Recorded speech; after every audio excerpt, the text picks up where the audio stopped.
Okay, so now we're going to do linear measures. So this first part actually has about measuring segments. So I'm going to use, the first one says to the nearest 1/16 of an inch.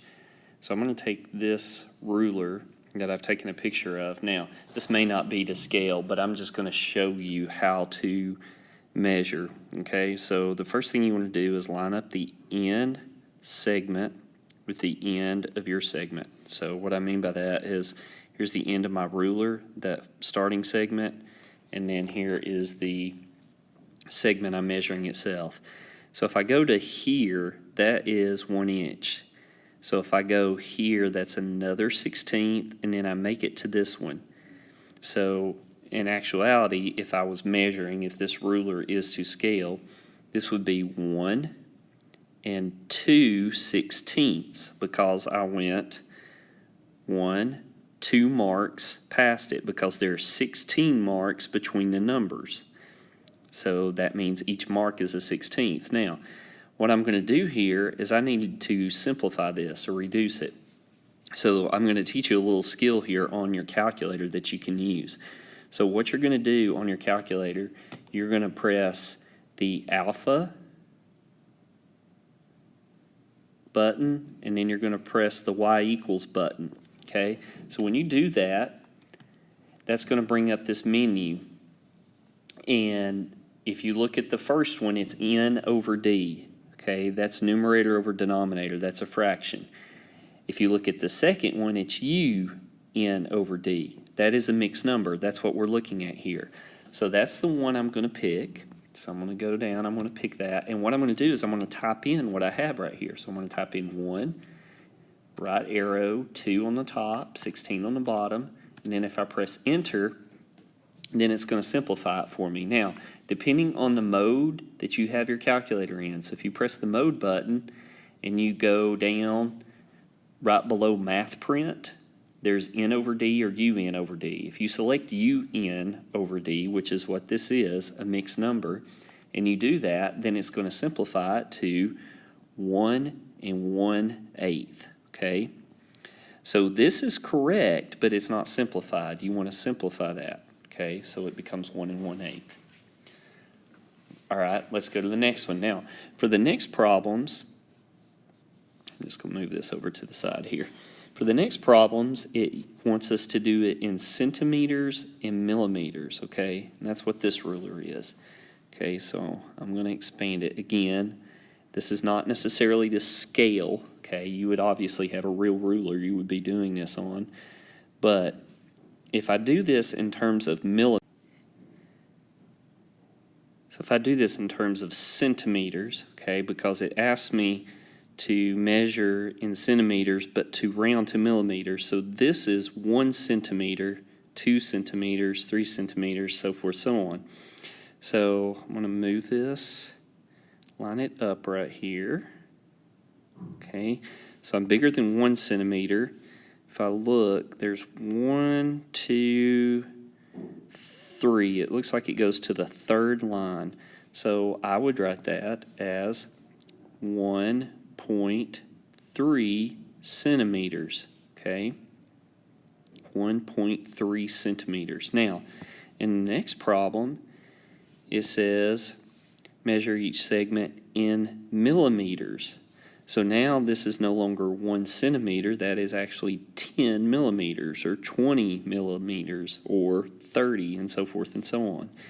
So I'm going to have to turn my ruler here just slightly, okay, to line it up. I know it expands, that's the problem why this is not to scale. So put it on that last segment. So I'm past 2 and then 1, so I would say that is 21 millimeters. Okay. So again, not to scale here, but if you had a real ruler, you'd be able to, it would be a little bit easier for you. Okay, so I'm going to move my ruler out of the way, and I'm going to go to these next problems down here. Okay, these are a little more straightforward. Right here, they tell us the whole segment is 16, this portion 7, so I got to figure out what this portion is. So how would I do that? Well, this is just simple math. You're going to do 16 minus 7. So if I do that, that would be 9, because 9 plus 7 would give me that whole 16. Okay, what about the next one? That is 11. I'm trying to figure out what this one is right here. Okay, so that's 21, so I do 21 minus 11, and that's going to give me 10. So that means that segment is 10. Same concept down here. The difference is we have variables. So now the first lesson we did with solving equations, doing the algebra, is where this comes into play. So now, instead of doing subtraction, I'm going to think of it as addition. I'm going to take this plus this has to equal that. So I have x plus 5 plus 10. If I add the two small segments, that equals the big segment. That's what you need to remember here. Small plus small, oops, can't spell, has to equal big. Small plus small equals big. So now I do my math. 5 and 10 would give me 15.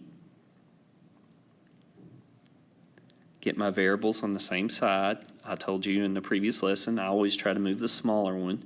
So that means I'm going to subtract x right here. Remember, there's a 1 in front of that, so those are going to cancel. So I get 15 equals x plus 9, or 1x. Then I got to get rid of the 9, so I subtract 9. If I do that, then that's going to give me 6 equals x, and that's what it asked me to do, was solve for x. Okay, let's look at the next one. Same situation, small plus small has to equal big. So 8 plus 2x plus 22 has to equal 20 plus x. 8 and 22, that's going to give me 30. Variables on both sides, so I'm going to move the smaller one. So again, 2x minus x, that's going to give me x. And then subtract 30. Okay, so here's a situation where I get a negative number. You know what? That's okay, because as long as I plug it back in to both of these, I get a positive. So you can always go back and check your answer. So I have 8. If I do 2 times negative 10, that's negative 20. Negative 20 plus 2 is 2. So I have 8 plus 2, so I should end up with 10.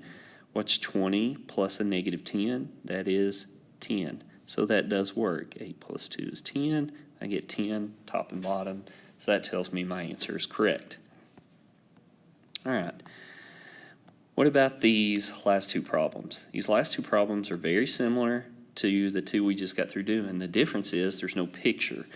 So I've got to use the directions to help me draw a picture. So it tells me A, B, and C are collinear. That means they're all on the same line. Okay, collinear, same line. B is between A and C. So I'm just going to draw a segment. Here's A, here's C, and I'm going to put B in here. Now it doesn't say where B is. I just need to put B in the middle. Now I'm going to label AB is x plus 17. AC, okay, A to C, that is 19. That's my big. And then B to C is x plus 22. So now from the picture, I can get my equation. X plus 17, oops, it's a bad 7, plus x plus 22 equals my big, which is 19.